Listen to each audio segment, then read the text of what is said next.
Welcome to The Explainer. You know, sometimes the biggest political stories, the ones that ask the really uncomfortable questions, they don't always happen on the national stage. Sometimes you find them in the smallest of places. So let's dive right in. Here's the big question for today. Why isn't a small by-election in a place called Nilambur getting more national attention? It turns out the answer to that question might just reveal a much bigger story about Indian politics today. All right, our investigation starts in the southern state of Kerala. Now, on the surface, this is just another local by-election, but as we're about to see, this one has started to raise some very serious questions that echo all the way to the national level. So let's get the lay of the land. We're talking about a by-election in the Nilambur Assembly segment. Now, what makes this a big deal is that Nilambur is actually part of the Wayanad parliamentary constituency, and that seat is now held by one of the country's most prominent leaders, Priyanka Gandhi. So right away, you know the stakes are pretty high. And this is where things get really interesting. This brings us to the absolute heart of the controversy, a very unlikely political alliance. It's a partnership that critics are slamming, and it involves some seriously controversial players. Okay, so here's what's happening. In this election, the Congress-led United Democratic Front, the UDF, is openly getting support from two smaller parties, the Welfare Party of India and the People's Democratic Party. Now, that might just sound like regular politics, right? But the firestorm isn't about the alliance itself. It's about who these backers are said to be connected to. Let's break this down because it's kind of like a tangled web. At the top, you've got the Congress-led UDF. They're being supported by the Welfare Party and the PDP. But the real issue, the controversy, comes from that next layer down.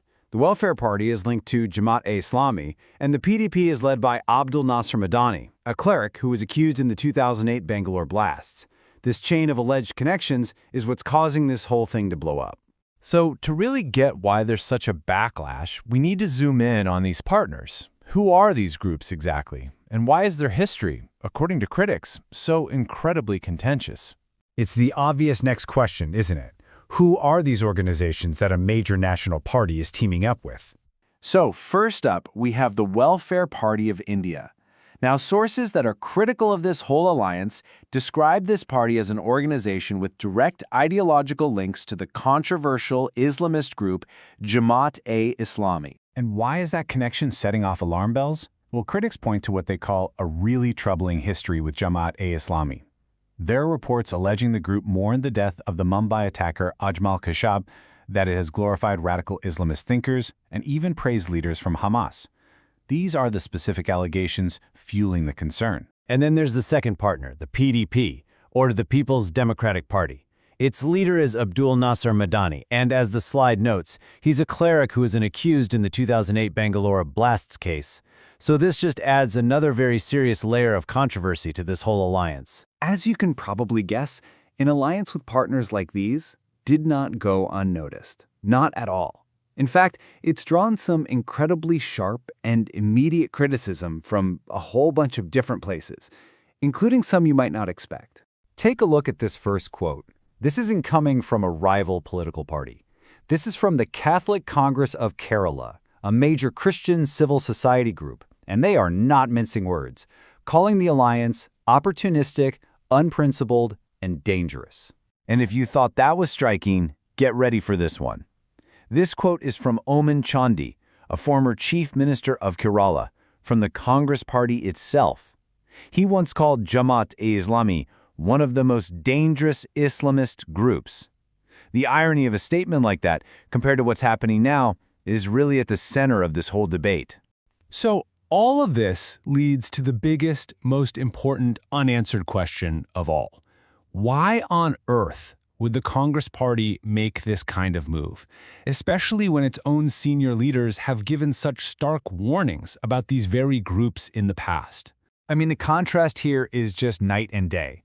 In the past, you have a top Congress leader on record calling Jamaat-e-Islami dangerous. And today, in Nilambur, the party is openly accepting support from that very group's political wing. So what gives? What changed? And that brings us to the final piece of this puzzle. We have to ask, What could possibly be the motive for what looks like such a high-risk political strategy? Well, critics have a theory, and they've given it a name: appeasement politics. As you can see, this is the term they use to describe a strategy where a party is seen as making concessions to one particular group just to get their votes, even if it means sacrificing core principles. That's the specific allegation being made against Congress here. So in the end, this one by-election in Nilambur is being looked at as a kind of case study. For critics, it raises some really serious doubts about the strategic direction of the Congress Party and what lines it's willing to cross to get a win. And so we're left with one final, really provocative question that goes way beyond Nilambur. It's about the very nature of political compromise. And it's a question you could ask of any party, anywhere. How far are you willing to go just to win an election?